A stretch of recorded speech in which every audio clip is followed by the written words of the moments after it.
Libro de cálculo de variedad variables. Ejercicio 5.14. La altura h de una ola en el mar abierto depende de la rapidez v del viento y de la cantidad de tiempo que el viento ha estado soplando a esa rapidez. En la tabla siguiente se registran valores de la función de la altura en función de la rapidez y la cantidad de tiempo que el viento ha estado soplando esa rapidez. La altura está en pies. Vemos un cuadrito, está la duración en horas de que el viento estaba soplando y la velocidad a la que estuvo soplando. Nos da 3 preguntas. ¿Cuáles son los significados de las derivadas parciales? Estimen los valores de f de b. ¿Y cuál parece ser el valor del límite cuando el tiempo tiende al infinito? Primero vamos con esta parte. ¿Cuáles son los significados de las derivadas parciales de la altura con respecto a la velocidad y la altura con respecto al tiempo? La altura con respecto a la velocidad es la razón de cambio, como toda derivada, es una razón de cambio de la altura con respecto a la rapidez del viento. Cuando el tiempo t es constante, es decir, cuando el tiempo t no lo consideramos como si fuera un número más. Y cuando derivamos un número, este se vuelve cero.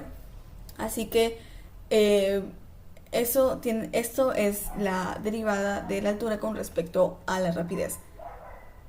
Igualmente, la derivada de la altura con respecto al tiempo es la razón de cambio de la altura con respecto al tiempo cuando la rapidez del viento es constante. Cuando no nos interesa la rapidez del viento, sigue siendo un número. Si es 15, es 15 para siempre. Y el tiempo es el único que va a variar. Ahora B, tenemos que estimar los valores de la derivada parcial con respecto a la velocidad en el punto 40,15 y la derivada parcial con respecto al tiempo en el punto 40,15. ¿Cuáles son las interpretaciones prácticas de estos valores? Pues miren, lo primero que debemos hacer, aquí está todo,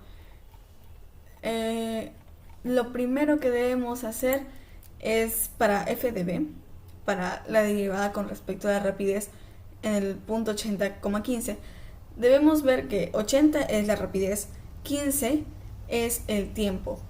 Y como vamos a derivar con respecto a la rapidez y el tiempo, o sea, el tiempo va a mantenerse constante, vamos a considerarlo como el número 15, nunca va a variar. En cambio, la velocidad sí va a variar.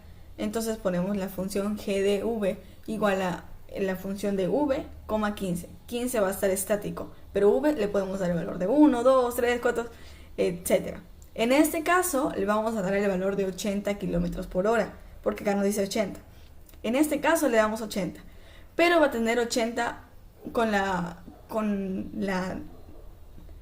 fórmula que dice g es 80 más h menos g del número, g de 80.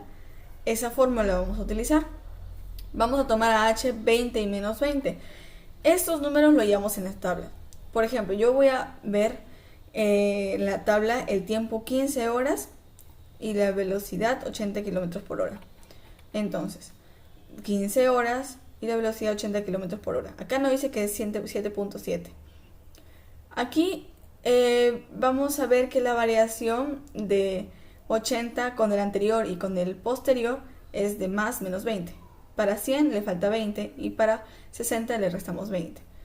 En 15 horas, si retrocedemos, hay 5. Pero si avanzamos, también hay 5. Entonces, todo normal. Vamos aquí y colocamos h de 20 y menos 20, porque vamos a tomar el valor de 80. Y tiene esas variaciones, 20 y menos 20. Ya cuando tomemos el siguiente valor de 15, va a tener ya la variación 5 y menos 5. G de 80 es igual a G de 80 más 20 menos G de 80 sobre 20. Y también G de 80 es aproximadamente G de 80 más menos 20 menos G de 80 dividido entre menos 20. Entonces esto se transforma en la función, según lo que tenemos aquí se transforma en la función. Si es g de 100, esto es igual a la función de 100,15, aquí está, menos la función de 80,15. ¿Dónde encontramos esto? En la tablita. G de 100,15 sería g de 100,15 sería 11. 11 menos 7.7, igualmente aquí. Y hallamos los valores. estos valores son 2, tenemos que sumarlos y dividirlos entre 2.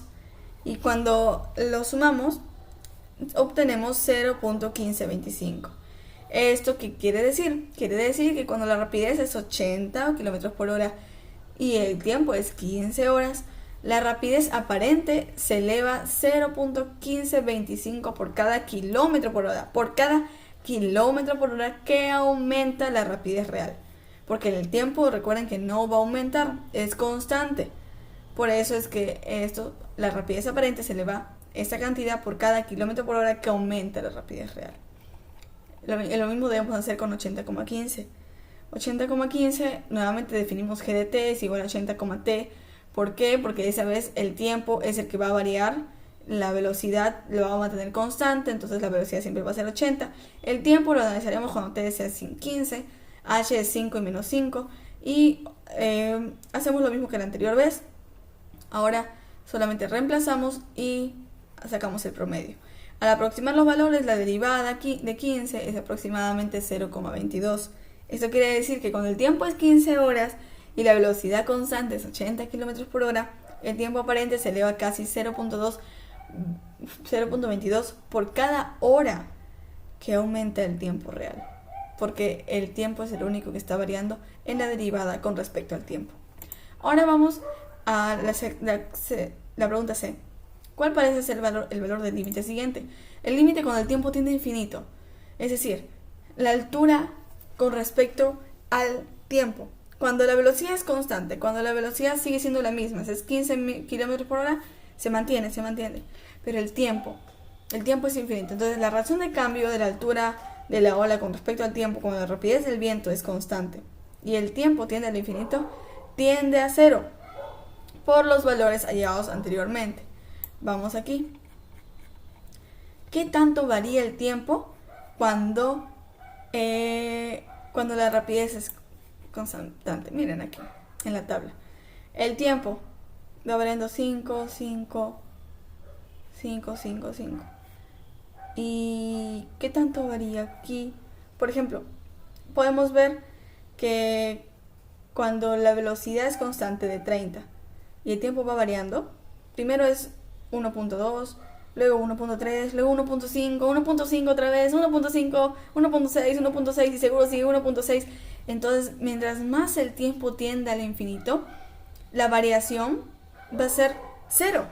Porque a ver, ¿cuál es la variación de 1.3 menos 1.2? 0.1. Entonces, había una variación de 0.1. Ahora, aquí hay una variación de 0,0 prácticamente. Y así, poco a poco, mientras más nos desplacemos en el tiempo, la variación se va a volver 0.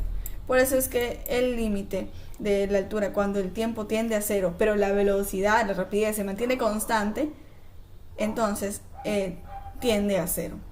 El límite tiende al infinito, entonces el tiempo tiende a 0. La razón de cambio tiende a 0, eso sí. No es que el tiempo tiende a ser 0, ni que la velocidad tiende a ser 0, la razón de cambio. ¿Y cómo hallamos la razón de cambio? Es simplemente restando el de delante en el de atrás. Por ejemplo, yo tengo 2 soles y yo luego tengo 5. La razón de cambio ha sido 3 soles. Así. Entonces, mientras más pasa el tiempo, menos razón de cambio hay. Tiende a 0. Eso sería todo.